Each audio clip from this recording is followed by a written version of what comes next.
We're going to go through a quick description of this creature, some powers and abilities, as well as the personality before we get fully into their story. SCP-5031 is an entity featuring a compact head seamlessly connected to its torso, devoid of any discernible neck. Its anatomy comprised 3 sets of lower arms extending from 2 upper arms. We're talking 6 hands here, alongside an elongated torso measuring approximately 1.9 meters in length. Notably, its lower body was replaced by a distinctive crescent-shaped appendage. That's a tail, by the way. Characterized by a razor-sharp lower edge. Despite these physical attributes, further details regarding this entity remain elusive, as its manifestation ceases whenever observed directly by an individual. So each of these descriptions that we're getting here are all from shadows, because whenever you look at SCP-5031, it no longer exists in your plane. So while in this state, it retains the capacity to interact with its surroundings. It leaves behind traces of scratch marks, blood trails, and remarkably, conventional recording devices, such as a camera or video equipment, fail to capture the appearance as well. So it doesn't matter if you're looking at it or if a camera's looking at it, you're not going to see it. Furthermore, it displays the ability to levitate. It hovers approximately 0.5 meters above the ground, and due to its absence of traditional lower limbs, it possesses a blade-like protrusion composed of osseous tissue. This blade-like protrusion that I just mentioned is the tail that we had talked about earlier, which it uses for slicing objects as needed. Intriguingly, it demonstrates the ability to subsist without conventional substance. It doesn't need to eat, it doesn't need to sleep, and it did this for decades. Under the tutelage of researcher Huxtable, 5031 exhibited remarkable cognitive development, learning to recognize objects and individuals. It learned to engage in social interaction and perform various activities. Notably, it includes cooking and musical endeavors in these activities. 5031's culinary exploits revealed a previously unknown peanut allergy, highlighting the complexity of its anomalous physiology. So that's just kind of a basic overview of the powers and abilities of this entity, but it really gets interesting when you start to look at the personality. Initially perceived as feral and aggressive, a creature prone to violence, it was discovered that there may be a different truth. SCP-5031 was not inherently malevolent, but rather a misunderstood and maltreated entity lacking comprehension of its surroundings. Through Huxtable's compassionate guidance, 5031 embarked on a transformative journey of discovery and growth. Under Huxtable's care, 5031 expanded its knowledge beyond mere objects and activities, acquiring language, speech, the ability to engage in conversation, forming meaningful attachments with personnel such as Huxtable, and a personnel that we are told is D52125, but whom 5031 refers to as Robert. 5031 revealed its affectionate nature and desire for connection. Personnel came to recognize SCP-5031's intelligence and benevolence. The creature's talents in culinary arts and music endeared it to the Foundation's community. Embraced by its newfound family, SCP-5031 flourished, liberated from the burdens and stress and of isolation, and afforded a vastly improved quality of life. We're given some brief background information. The origin is still unknown, but they were able to capture SCP-5031, and seeing it as a dangerous monster that ate animals and people, they locked it up at Biosite 59, where it kept screaming and screaming from inside its containment cell. After 10 years of being left to rot and not being fed, they put a new researcher in charge of the research around this SCP, and that is Stanley Huxtable that we've talked about.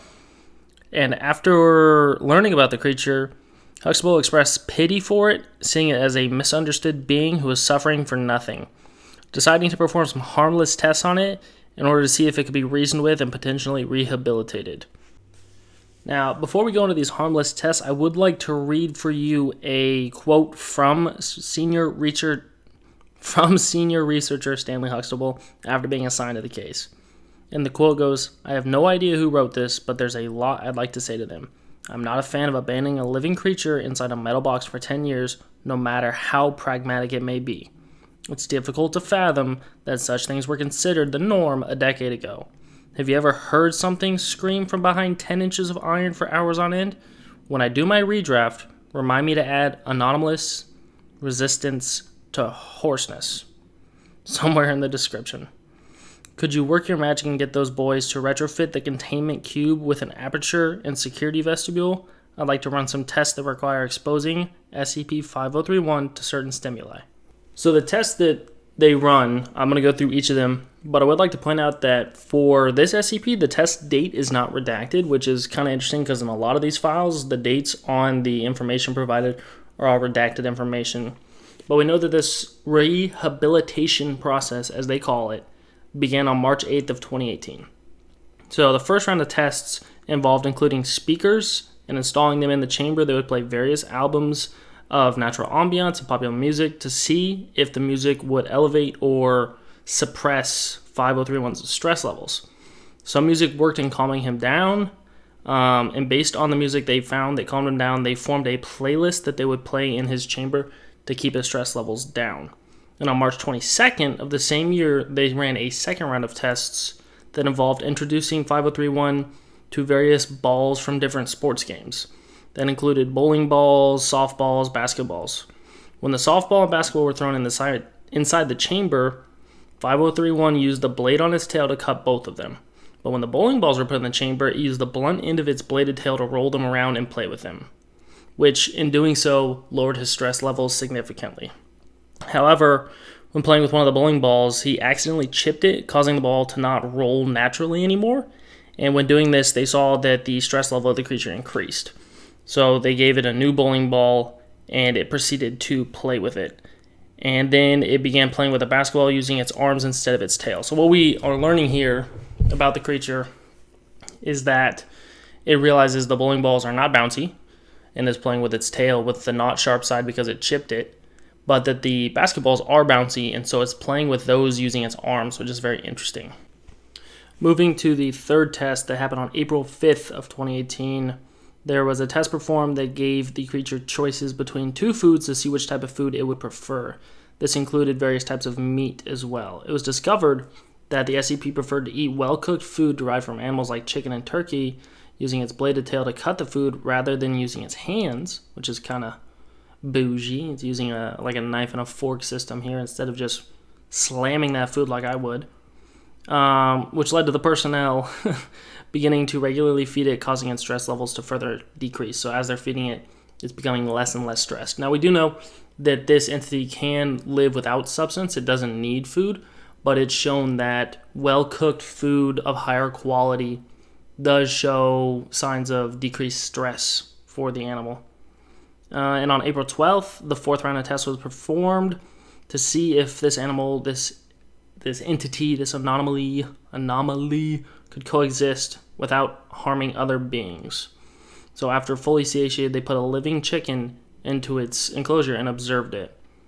For some time, it began trying to play with the chicken by rolling a ball at it. However, the SCP rolled the ball too fast, accidentally causing the chicken to be unalived.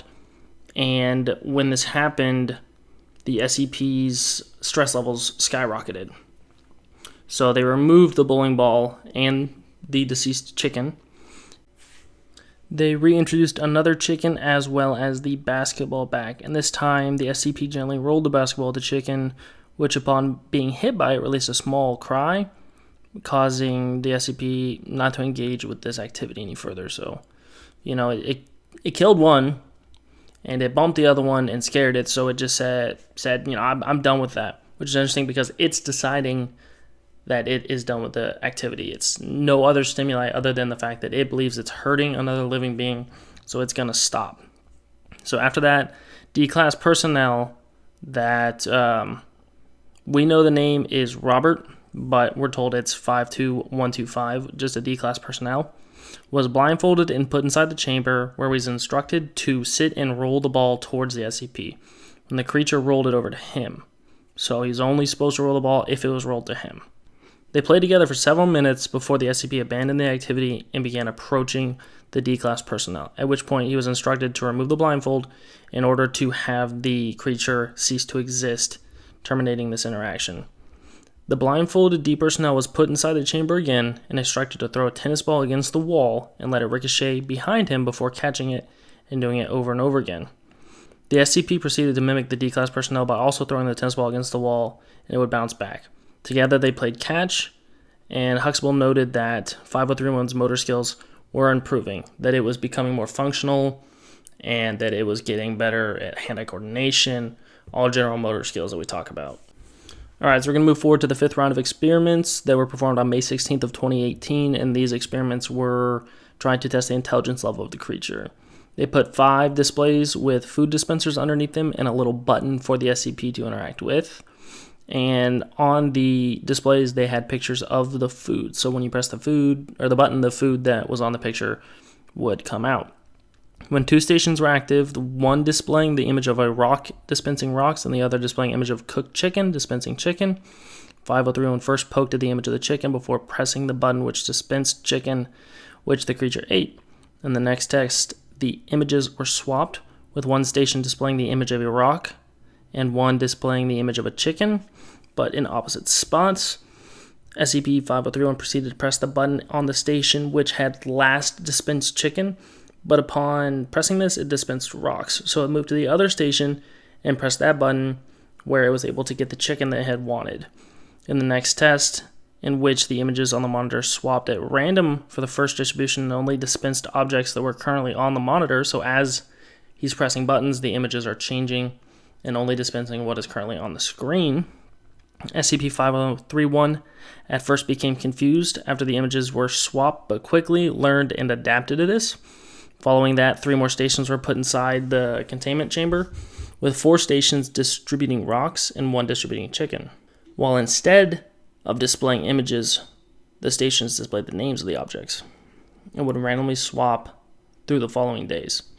Through trial and error, the SCP was able to recognize the words associated with objects and could determine which station displayed chicken after they swapped. In the next test, all stations were deactivated except for one, which would distribute chicken only if SCP-5031 could arrange 7 letter blocks into the word chicken. Initially, the SCP was unable to understand it and became frustrated when the station refused to distribute chicken, but when the test was redone, the creature was able to form the word chicken after 12 minutes and finally get its food.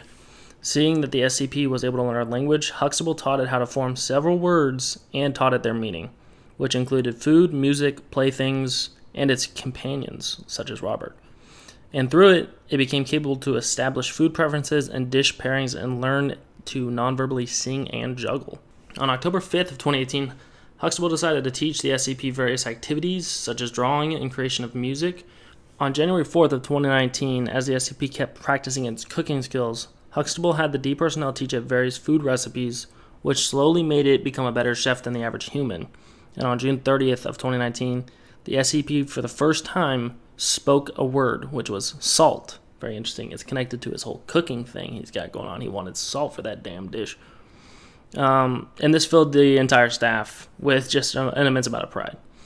On November 29th of 2019, the final test was performed in which the SCP would develop, over a span of 2 months, a 3-course meal to be served at the site he's held, which is Biosite 59, in the cafeteria for all the personnel on Thanksgiving Day. As the personnel greatly enjoyed the food, the SCP also debuted its original composition, Piano Sonata for 6 Hands, in a live performance broadcasted from its enclosure.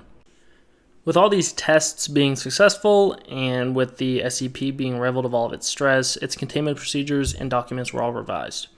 Seeing potential in the SCP, the Foundation decided to train it to become an asset for missions. When General Bowie's Foundation Elimination Coalition took over Site-19, the Foundation decided to send the SCP alongside the Mobile Task Force Alpha-9 to capture Bowie after he would be affected by SCP-050. While infiltrating the overtaken site, they found something hidden behind a panel, prompting the MTF operatives to tell SCP-2273 to peel it open, but he refused to do so to the fear of dying if it turned out to be an explosive, and suggested to instead have SCP-5031 do it, since he was immortal. Apparently he's immortal. I didn't know that. The operatives first disagreed with the suggestion, but then begrudgingly ordered the SCP to peel the panel off, revealing Professor Kane Pathos Crow, who had been sabotaging the Coalition's plans for some time. They helped the Foundation in battling General Bow and the remaining enemies. So I don't have the information on the couple of SCPs mentioned at the end there, 050 and 2273. If you want me to cover them, I can definitely do stories on them. I briefly looked them up. 050 does not look like a very long story, and 2273, I don't remember how long that one looked like, but I'll happily cover them and their involvement in this story in a separate video. If that's what you guys want me to do, just let me know in the comments. as well as drop suggestions for other full stories you want covered, or if there's any type of content that you want me to try to do for you guys. Of course, always I'll do my best to provide that for you.